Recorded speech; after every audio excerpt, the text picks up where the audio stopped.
bicara tentang perang nuklir atau ya dua-duanya punya kekuatan nuklir. Seberapa besar kekuatan masing-masing, Israel soalnya menutupi. Ya, gitu kan? Israel memang nggak terbuka. Iya, tidak terbuka. Iran selalu mengatakan nuklir kami untuk kepentingan damai, untuk instalasi listrik di negara mereka, kebutuhan dalam negeri. Negara hanya bisa menduga ini sebenarnya kekuatan nuklir di antara keduanya ini seberapa besar.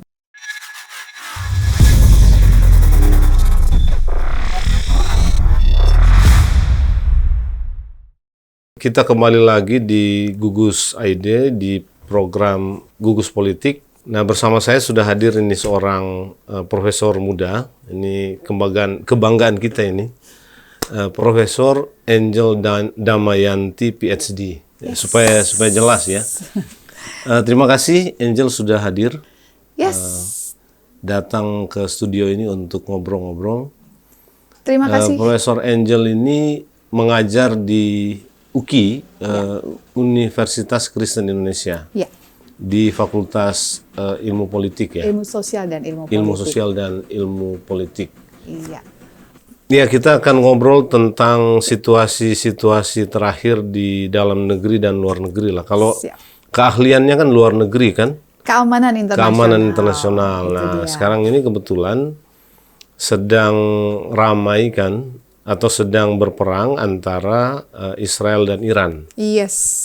Ya, kita akan ngobrol seberapa jauh ini punya dampak terhadap Indonesia katakanlah ya, atau katakanlah kawasan Asia Tenggara dan politik global pada umumnya gitu ya. Iya. Memang selalu kan, kalau Timur Tengah berperang itu ada pengaruhnya ke Indonesia. Iya.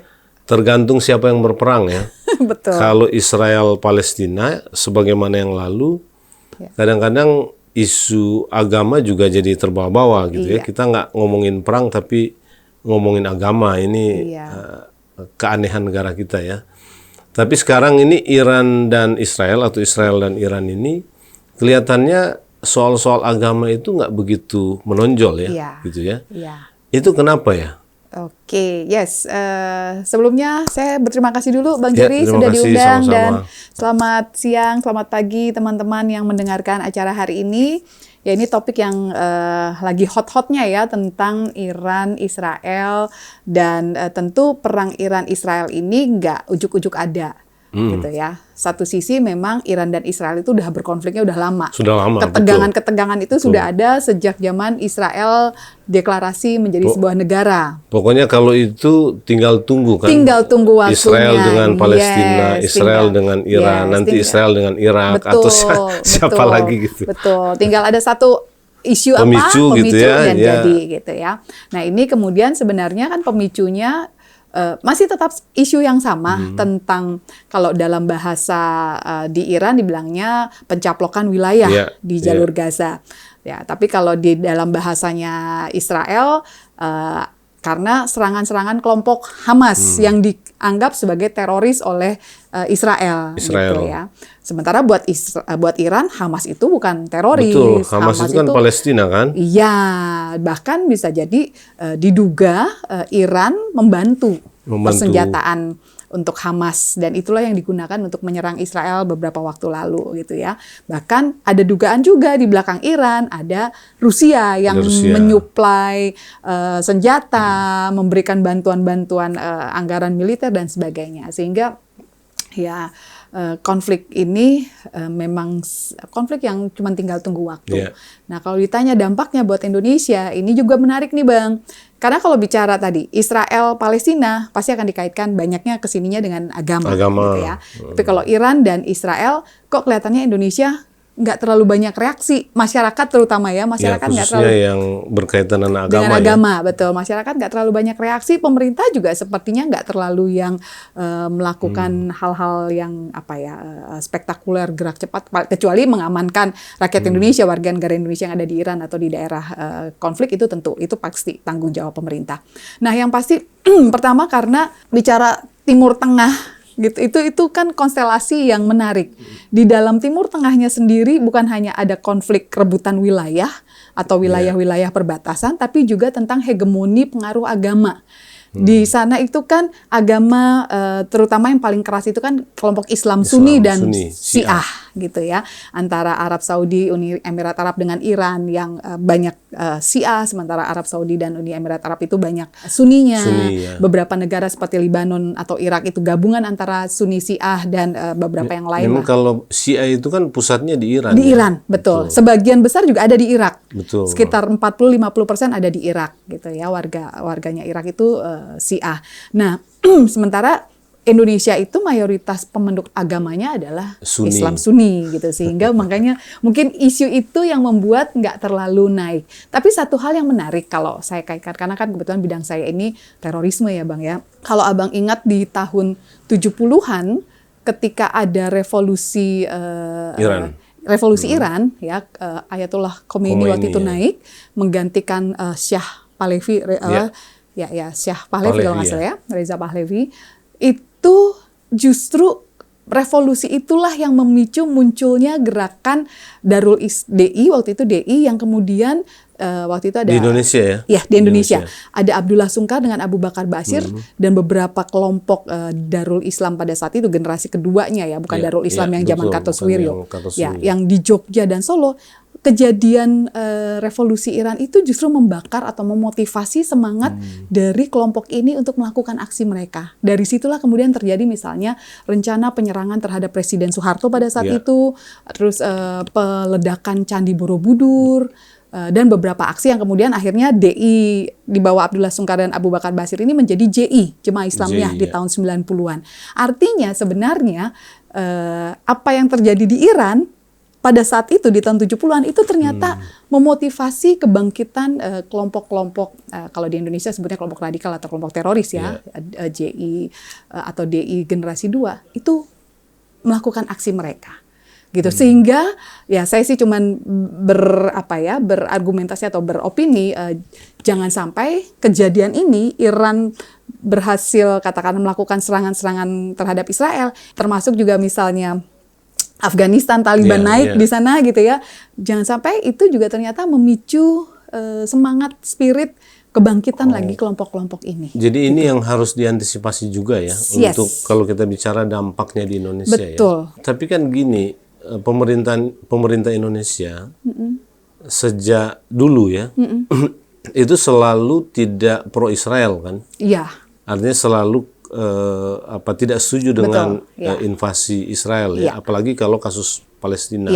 Kalau tadi Angel bilang bahwa ada hubungannya dan kemungkinan bisa diantisipasi, artinya bisa mungkin dipikirkan jangan sampai gerakan-gerakan itu muncul. Memotivasi, membakar semangat munculnya gerakan itu. Nah, cuma mungkin dia akan ternetralisir karena positioning politik pemerintahan Indonesia ini tidak setuju dengan Israel ya. Mungkin itu sedikit menolong ya, meskipun antisipasi terhadap itu memang tetap harus dilakukan ya. Artinya gini kan, gerakan teroris lah ya atau kelompok-kelompok radikal itu seringkali kan tidak terdeteksi. Tidak terdeteksi. Jadi kalau sekarang kita bilang ada perang Iran dengan Israel, lalu ada potensi itu karena gerakan-gerakan radikal ini punya hubungan kuat secara historis juga dengan Iran misalnya ya. Jangan-jangan ada kerja-kerja mereka yang belum kelihatan gitu. Nah, ini yang menarik. Jadi kemarin itu kan juga baru ada serangan yang dilakukan oleh Hezbollah yang dianggap sebagai kelompok radikalnya Islam Syiah gitu ya oleh Israel. Dan walaupun memang sekali lagi kita tuh sebenarnya Islamnya mayoritas Sunni gitu ya, di sana Syiah. Tapi bicara tentang membakar semangat sebagai satu kelompok Islam dan biasanya mereka kalau Al-Qaeda dulu menyebutnya menggunakan istilahnya tuh kayak Muslim Brotherhood. Jadi sebagai sesama muslim yang tidak melihat batas-batas negara atau melihat batas-batas wilayah gitu ya, yang pokoknya selama dia menyebut dirinya muslim, berarti kita adalah saudara. Dan itu akan membakar semangat, membakar rasa persaudaraan, sehingga ketika melihat ada yang dizolimi, misalnya temannya sesama muslim dizolimi, itu ada rasa ingin untuk membela atau membantu.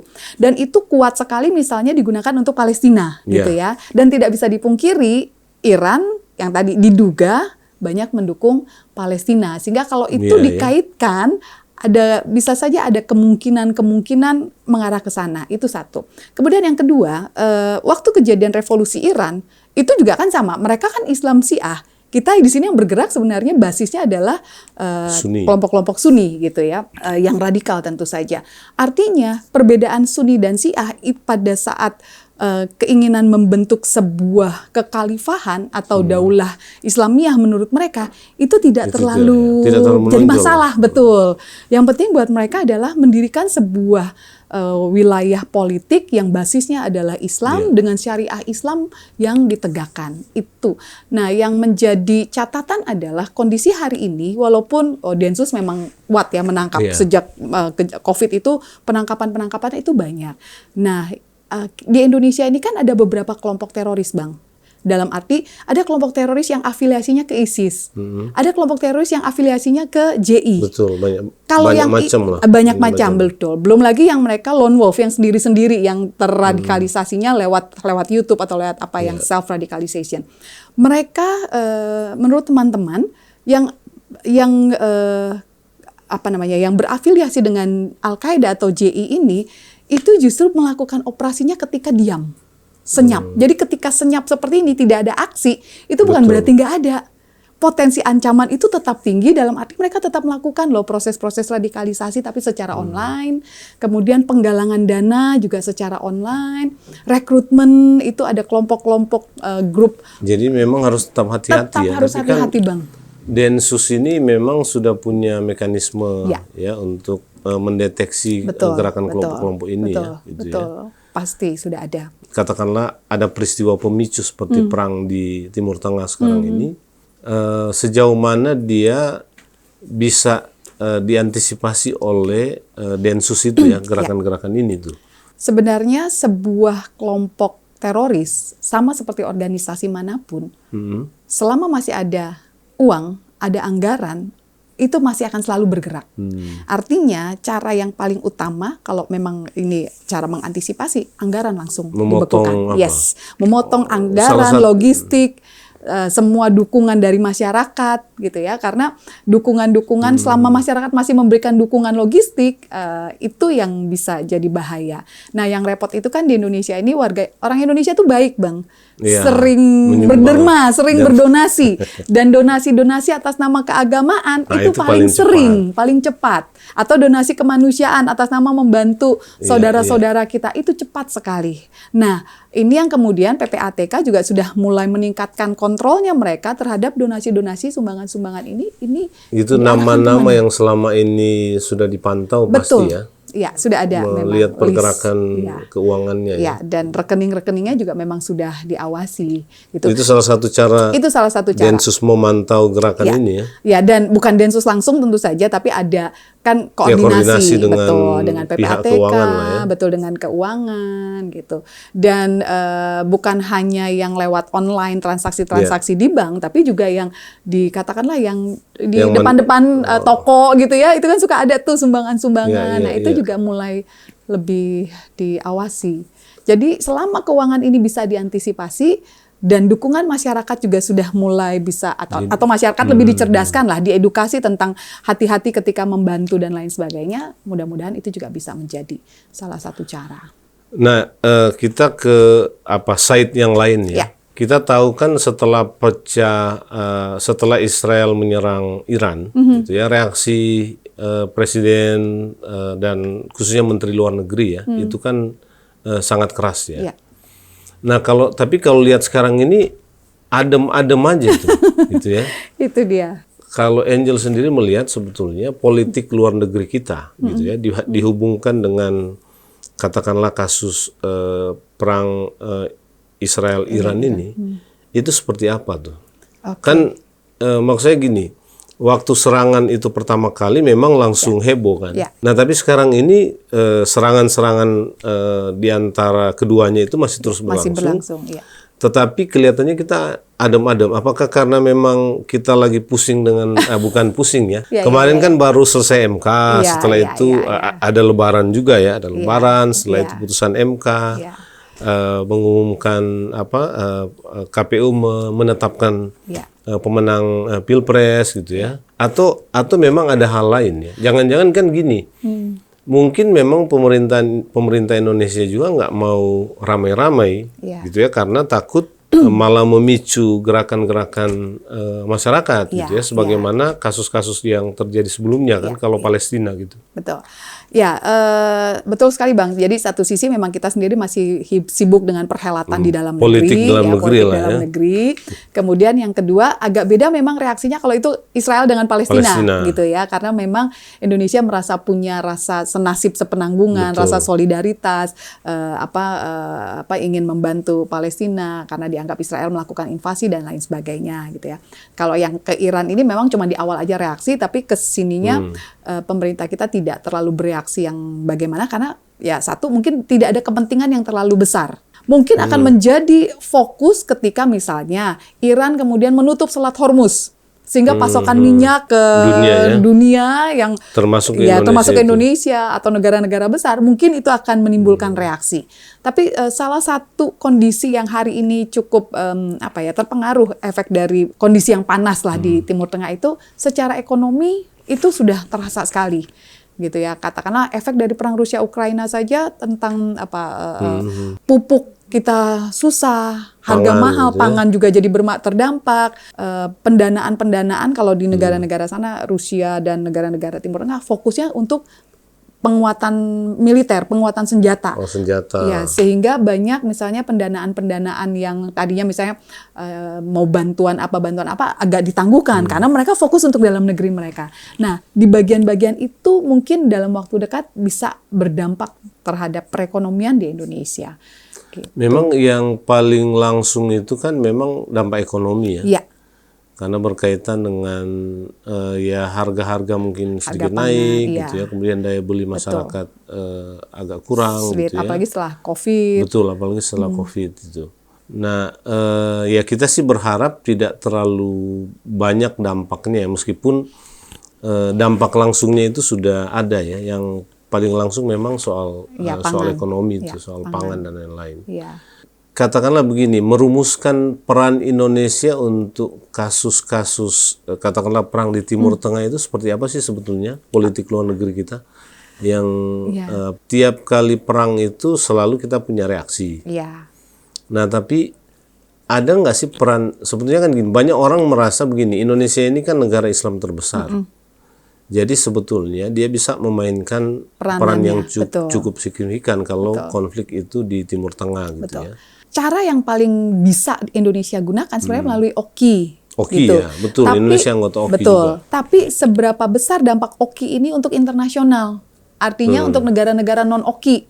Gitu kan. Kalau OKI memang hanya untuk negara-negara Islam ya dampaknya hanya di antara itu saja gitu kan.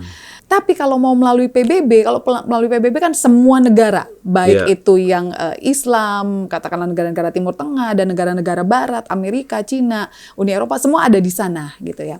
Nah, yang menjadi berat adalah kalau Indonesia mau berperan banyak misalnya melalui PBB atau katakanlah Dewan Keamanan PBB, ada 5 negara yang punya hak veto. Contoh misalnya kejadian Rusia Ukraina atau Israel Hamas kemarin, pokoknya setiap apapun yang dikeluarkan, katakanlah solusi yang dikeluarkan oleh Amerika, itu diveto oleh Rusia atau Cina. Begitu yang dikeluarkan oleh Rusia, diveto juga oleh Amerika. Nah, ini kan yang menjadi berat dalam arti negara besar saja kesulitan untuk mencari solusi yang bisa diterima oleh semua pihak. Ya, walaupun sebenarnya di sisi lain saya melihat justru disitulah peluang Indonesia sebagai sebuah negara yang katakanlah kita negara middle power, ya, atau boleh juga dianggap negara yang sudah menuju negara besar gitu ya, dengan perekonomian yang dianggap cukup maju. Artinya suara kita didengar loh, dipandang. Ya, dengan statement-statement katakanlah semua pihak harus menahan diri misalnya. Israel harus, cuman yang repot kan Indonesia memang nggak bisa ngomong banyak ke Israel karena kita nggak punya hubungan diplomatik dengan Israel. Gitu ya. Tapi kita mau menahan Iran yang menyerang kan Israel gitu kan. Di situ juga menjadi kendala. Nah, tapi paling tidak bahwa seruan-seruan Indonesia untuk menahan diri negara-negara itu kan gini, Iran itu di backup Rusia, Cina gitu ya. Kemudian Israel ini di backup oleh Amerika. Katakanlah begitulah. Dua negara ini atau 3 negara ini sebetulnya kan juga punya kepentingan dengan Indonesia. betul sekali. Nah, bisa nggak itu dinegosiasikan atau kita memang negara yang lebih banyak mendapatkan manfaat dari 3 negara ini ya, Cina, Rusia dan Amerika yang dalam konflik atau perang antara Iran dan Israel ini juga sedikit banyak punya keterlibatan yang cukup intens gitu, seperti yang tadi Angel cerita itu. Yang pasti buat Indonesia yang harus diutamakan kan kepentingan nasional Indonesia dulu. Nah, itu dia. Sebelum kita ngurusin negara lain, kita urus negara kita dulu gitu ya. Nah, kalau memang Indonesia katakanlah mau dipandang oleh negara luar, disitulah Indonesia harus menunjukkan peranannya gitu. Baru orang negara lain akan melihat, oh ya Indonesia punya suara yang bisa didengar, peranan yang cukup penting, signifikan, yang kalau Indonesia nggak ada kemudian akan jadi masalah misalnya. Nah, yang saya bayangkan gini, bisa nggak ya kepentingan 3 negara ini terhadap Indonesia itu dinegosiasikan? Dalam rangka politik luar negeri untuk kasus-kasus seperti ini. Jadi bargaining power ya, karena you butuh kami, butuh Indonesia, berarti kamu harus lakukan ini. Mungkin kalau ke Amerikanya langsung bisa, ya katakanlah karena kebutuhan Amerika juga terhadap Indonesia. Tapi seberapa besar kita bisa menjamin kita bisa memastikan Amerika itu bisa menahan Israel? Kan nggak ada, karena kita nggak ada langsung dengan Israelnya. Gitu ya. Makanya lewat Amerika. Lewat Amerika. Tapi sekali lagi, buat Amerika mana yang lebih penting, Israel atau Indonesia? Itu kan menjadi ada prioritas-prioritas gitu. Yang satu katakanlah beda loh antara yang satu strategic partner dengan yang allies misalnya, atau yang memang teman dekat sekali, atau yang sebatas teman biasa. Israel ini teman dekat lah. Itu dia. Apalagi Amerika selalu mengatakan kita itu kayak Israel yang punya rasa senasib karena mereka tuh kayak masuk ke tanah perjanjian begitu ya, ada rasa historik, persamaan histori. Nah, hal-hal seperti itu kan juga mempengaruhi juga para pembuat kebijakan di Amerika. Nah, hanya gini, Uni Soviet dengan Rusia, kemudian Amerika dengan Israel gitu. Kepentingan mereka apa sih ya kepada 2 negara ini ya? Apakah senjata? Amerika terhadap Israel, dan Rusia dengan Iran. Kan karena gini. Kan banyak yang sering bilang ya, seringkali perang ini, gitu ya, khususnya di Timur Tengah karena memang sejarah perangnya panjang gitu ya, termasuk dengan Rusia dan Ukraina itu jadi ajang negara-negara maju ini untuk tes senjata dan alutsistanya termasuk sebetulnya teknologi militer mutakhir yang baru misalnya mereka temukan. Betul. Ya, satu sisi memang ada yang mengatakan itu. Adanya industri senjata itu kan berarti harus ada pasar. Apakah kepentingan negara-negara besar itu satu sisi lebih ke senjata atau ada hal lain ya? Kalau secara ekonomi iya. Mereka punya industri senjata, berarti mereka butuh pasar untuk menjual senjata gitu ya. Tapi di sisi lain, kalau dalam ilmu HI, kita tuh juga belajar tentang ada perspektif realisme yang melihat bahwa setiap negara itu pada dasarnya punya kepentingan nasional, kepentingan yang harus mereka perjuangkan, ya. Dan kepentingan yang paling utama adalah satu, menjaga keamanan wilayah, itu yang paling utama. Iya. Ya, dan untuk menjaga keamanan wilayah, mereka butuh senjata. Ketika senjatanya udah banyak, dan untuk menjaga keamanan, either dia dengan senjata mampu meningkatkan kekuatan militer sendiri, atau dia beraliansi dengan negara lain gitu. Nah, ketika dia beraliansi ya kerjasama dan lain sebagainya, termasuk tadi menawarkan katakanlah kalau negaranya lemah gitu, katakanlah seperti ya mungkin Iran gitu ya, satu sisi mungkin secara militer, secara ekonomi kan tidak sekuat Rusia, sehingga ketika Rusia menawarkan bantuan, misalnya ini bantuan militer dengan persenjataan, pinjaman lunak, alih teknologi dan sebagainya, itu akan membantu Iran menjaga keamanan wilayahnya. Nah, artinya ada gayung bersambut lah. Yang satu memang produksi senjata, yang satu memang butuh untuk menjaga keamanan wilayahnya. Gitu. Ya karena Iran juga kan punya nuklir katanya. Betul. Nah, Israel juga katanya punya nuklir. Betul. Itu juga. Ini juga yang menyeramkan nih. Artinya begini. Itu dia. Kalau 2 negara yang katakanlah berperang ya, didukung oleh negara-negara superpower di belakangnya, lalu punya nuklir begitu. Ini ancaman bagi dunia juga nih. Wow, betul. Iya kan? Betul banget, Bang. Itu ancaman bagi dunia nih. Makanya sebetulnya kita juga punya kepentingan kan gitu ya. Karena di satu titik mungkin saja mereka nggak sabar untuk mengeluarkan. Kalau sekarang sih kan masih belum ini ya. Iya. Bahkan serangan-serangannya itu masih pakai senjata konvensional dan rudal. pesawat tanpa awak lah ya. Rudal. Itu. Tapi gini, sejauh mana sih perang-perang di Timur Tengah ini? Karena kan dia kayak berseri kan? Iya. Terus-menerus tidak berhenti ya. Iya. Itu mengancam dunia pada umumnya, atau katakanlah itu bisa berpotensi untuk perang dunia ketiga gitu ya. Kemarin kan Rusia Ukraina juga berpotensi ke sana. Dibilang-bilang ini bisa perang dunia ketiga ini, karena negara-negara Eropa itu juga punya kepentingan terhadap Ukraina lah, katakanlah begitu. Betul. Nah, bicara tentang perang nuklir, atau dua-duanya punya kekuatan nuklir. Seberapa besar kekuatan masing-masing? Israel soalnya menutupi. Ya, gitu kan? Israel memang nggak terbuka. Dia tidak terbuka. Iran selalu mengatakan nuklir kami untuk kepentingan damai, untuk instalasi listrik di negara mereka, kebutuhan dalam negeri. Sehingga negara hanya bisa menduga ini sebenarnya kekuatan nuklir di antara keduanya ini seberapa besar. Betul. Gitu ya. Tapi apapun itu, kalau sampai ada yang menggunakan, dampaknya merusak. Justru gitu itu, ya. Nah, disinilah bagi pengamat HI yang realis yang tadi saya bilang, itu memang khawatir penggunaan itu. Ketika misalnya salah satu kepala negara atau dua-dua kepala negara ini tidak rasional. Kalau yang kepala negara yang rasional kan mereka akan berpikir, ini saya menembakkan ini atau mengeluarkan senjata ini, dampaknya bagaimana?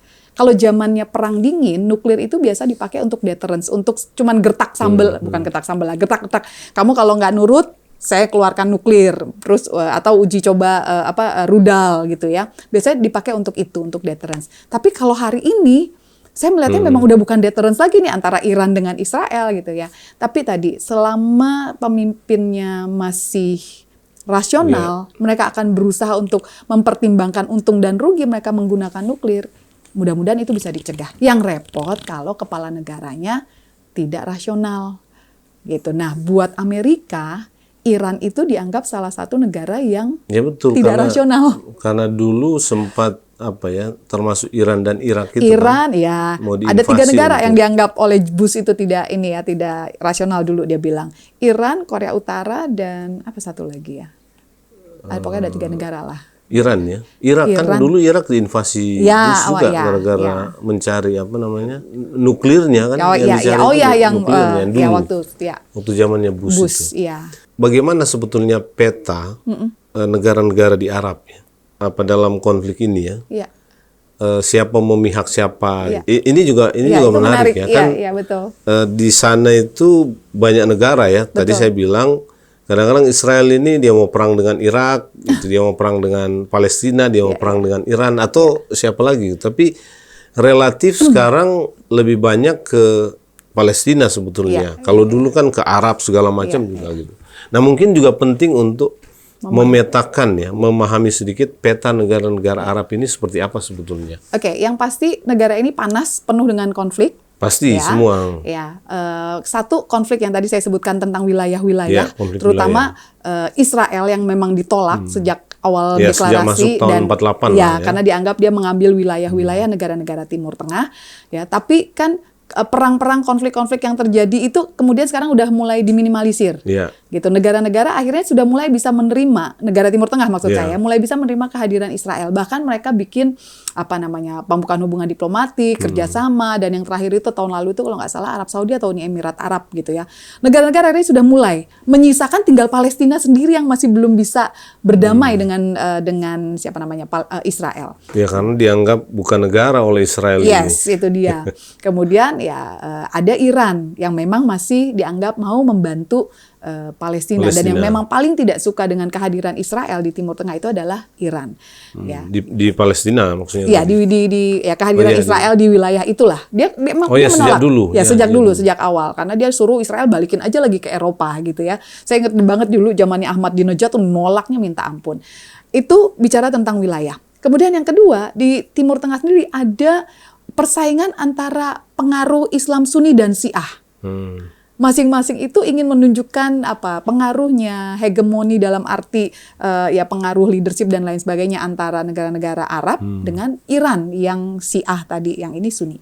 Kemudian yang ketiga itu adalah sumber daya minyak, Minyak. perebutan minyak di sana, masuknya pihak eksternal dalam hal ini katakanlah Amerika, Cina, Rusia itu juga menambah ya sedikit banyak kekacauan dan ketegangan yang memang sebelumnya sudah ada ketegangan di situ. Jadi itu bercampur antara kepentingan politik karena wilayah, kepentingan agama, pengaruh agama dan kepentingan ekonomi, Bang. Itu dia. Jadi 3 itu ya.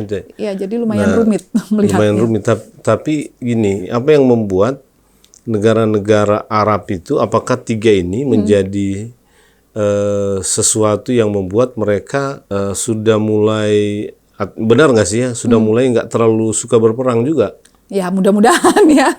Artinya kan berpikir rasional karena dampaknya, korbannya Ya, betul, makanya. gitu kan. Dan perang itu kan merugikan bukan hanya Betul. kemanusiaan tapi ekonomi mereka juga. Mereka harus membangun lagi dari awal, butuh biaya dan lain sebagainya. Mungkin karena makin terbuka juga ya. Yes. Negara-negara Arab aja mulai makin terbuka ya. Betul. Mudah-mudahan jadi kayak Eropa. Dulu Eropa senang banget perang sampai akhirnya di satu titik tahun 50-an ya mereka mulai membentuk yang sekarang Uni Eropa. Dulu namanya masih Pasar Bersama Eropa, Masyarakat Ekonomi Eropa, akhirnya menjadi Uni Eropa. Ya, siapa tahu ke depannya Timur Tengah, Arab Saudi juga ada, bukan hanya Liga Arab yang ini, tapi memang menjadi satu masyarakat Arab yang lebih damai. Nah, sekarang yang terakhir nih. Ini kan pemerintahan baru, Prabowo Gibran. Tadi di awal itu kita mengkhawatirkan dampak radikalisme yang mungkin memang tidak kelihatan gitu ya.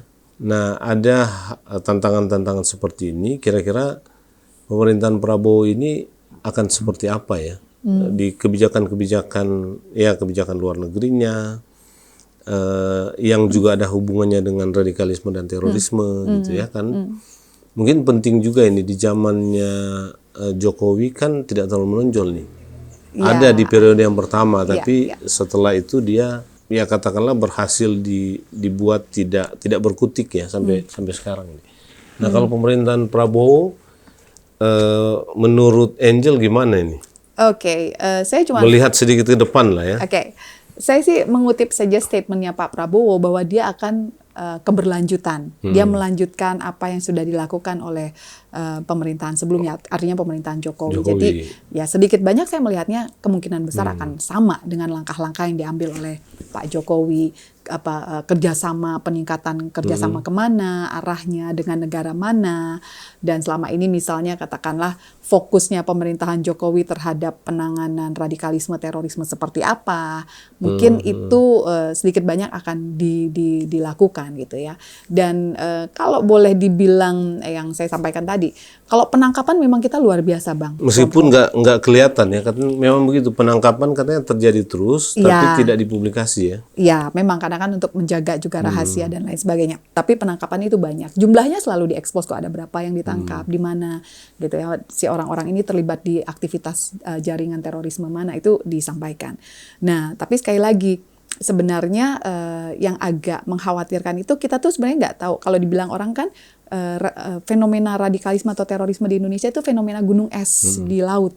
Yang kelihatan, yang ditangkap mungkin yang kelihatan ini, tapi di bawah ideologinya, tetap jalan lah. Mindsetnya jalan, apalagi tadi penyebaran ideologinya juga masih jalan, rekrutmen penggalangan dana di masyarakat juga masih berjalan. Nah, ini yang memang pemerintah harus aware. Dan kalau memang, karena kan kebetulan saya bantu juga misalnya beberapa kajian di BNPT, jadi yang saya lihat sih BNPT juga sudah memperhatikan hal-hal itu, kementerian juga memperhatikan. Tapi sebenarnya kenapa saya tanya itu tadi ya, karena dulu kan sebenarnya kelompok-kelompok itu agak dekat dengan Prabowo di 2 kali pemilu sebelumnya. Artinya kita lihat afiliasi kelompok-kelompok itu ke sana, meskipun di pemilu yang terakhir ini tidak terlalu menonjol ya, tapi tanda-tandanya itu masih ada. Kalau yang saya lihat beberapa kelompok yang katakanlah garis keras itu kemarin mengacunya bukan ke Prabowo ya, tapi ke kelompok yang lain gitu, sehingga sedikit banyak itu bisa agak mengurangi kekhawatiran. Tapi justru yang lebih diperlukan adalah tadi kesigapan pemerintah mengendalikan, mengawasi, jangan sampai fenomena yang di bawah ini nggak kelihatan, itu dia. Dan itu tadi BNPT tadi memang bekerja terus untuk itu ya. Ya, kita memang melakukan penguatan legislasinya supaya pembagian tugas, karena kadang-kadang gini, yang agak sulit itu kan mengkoordinasi kementerian lembaga terkait yang ada di Indonesia, karena gini, penanggulangan keamanan khususnya ancaman radikalisme terorisme itu tersebar di Kementerian Agama, di Kementerian Agama ada, Kementerian Pendidikan ada, polisi ada, TNI juga mungkin ada gitu. Nah, pembagian tugas ini ya itu bagaimana, dan BNPT sebagai badan yang ditunjuk untuk mengkoordinir atau berkoordinasi. Nah, pembagian tugas ini yang terus dilakukan. Sebenarnya BNPT sih sudah punya MOU dengan 38 KL terkait gitu ya. Tapi ya terus peningkatan intensif, penyamaan persepsi itu yang paling penting dan itu dilakukan. Gitu. Ya, kita berharap karena tadi kita mulai dengan perang Israel-Iran gitu ya. Perang ini cepat berhenti gitu ya, karena sebetulnya di negara modern ini perang ini sebenarnya kan nggak kontekstual lagi lah ya, tapi masih ada aja negara-negara yang tetap ingin berperang ya. Dan yang paling penting saya kira dampaknya terhadap Indonesia itu makin minimalis ya, dan kita berharap mudah-mudahan pemerintah itu sigap untuk mencari solusi ya terhadap meminimalisir dampak-dampak perang itu kalau dia terus berlanjut terhadap negara kita. Khusus juga dengan pemerintahan yang baru, meskipun nanti Oktober baru dilantik. Terima kasih ya Prof. Angel Bang Jerry, untuk kehadirannya. Sama-sama. Sukses selalu sebagai dosen ya di UKI. Ya. Nanti kapan-kapan kita ketemu lagi lah. Siap. Untuk isu-isu dan topik-topik yang lebih menarik lainnya. Siap, dengan senang hati. Demikian percakapan kita hari ini. Kita ketemu lagi di Gugus Ide berikutnya. Terima kasih. Terima kasih.